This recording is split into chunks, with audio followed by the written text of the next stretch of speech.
si tu as choisi la carte numéro 1, alors c'est le 10 d'épée. Alors le 10 d'épée, on cherche dans le livre les épées.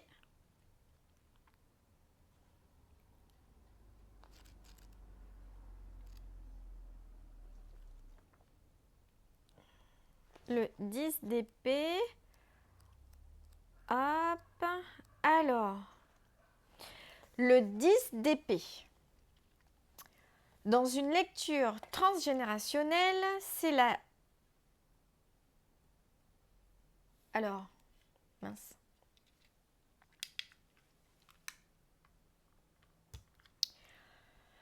Le 10 d'épée, dans une lecture transgénérationnelle, est la scène finale d'un cycle mental douloureux.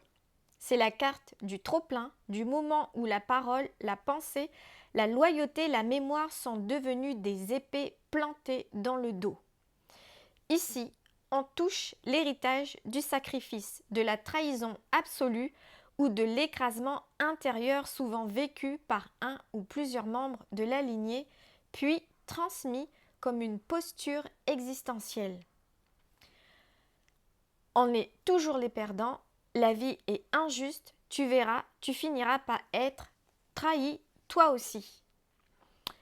Alors, dans une lecture transgénérationnelle en nombre, on parle de victimisation héritée, croyance en une défaite inévitable, mémoire de trahison familiale, vol, trahison affective, abandon moral, identité construite sur la souffrance, le rejet, l'échec, transmission d'un modèle mental de fin dramatique.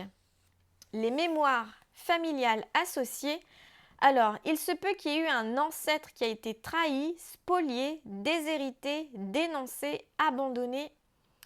Une histoire de chute ou de ruine familiale, que ce soit économique, morale ou affective, ou bien encore un schéma de bouc émissaire récurrent dans la lignée.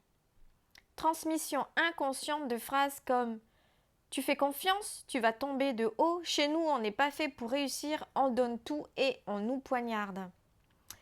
Le 10 d'épée marque le point de rupture hérité, là où l'arbre a saigné et où plus personne n'a osé espérer. Les blessures que tu peux porter aujourd'hui. Autosabotage au moment de réussir ou d'être heureux ou heureuse, peur extrême de la trahison ou de l'abandon, besoin de tout donner puis de se sentir sacrifié, incapacité à croire en une issue heureuse ou stable, tendance à porter inconsciemment la souffrance des autres. Le message profond du 10 d'épée, je suis tombée et j'ai cru que c'était la fin, alors je t'ai légué l'idée qu'on ne se relève pas.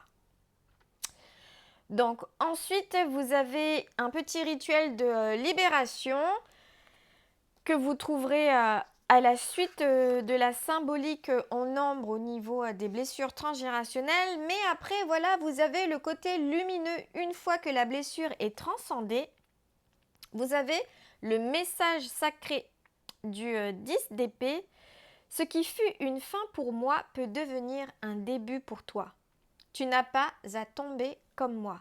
Tu peux porter mon histoire en y ajoutant de la lumière. Le 10 d'épée est la porte du bas-fond, celle où l'histoire semble finie mais où l'âme se relève, quand quelqu'un ose dire stop. Et toi, tu es cette héritière qui ne répète pas. Tu écoutes, tu honores, tu transmutes. Et tu viens d'éteindre une mémoire de chute et tu offres à ta lignée une nouvelle trajectoire, celle du relèvement.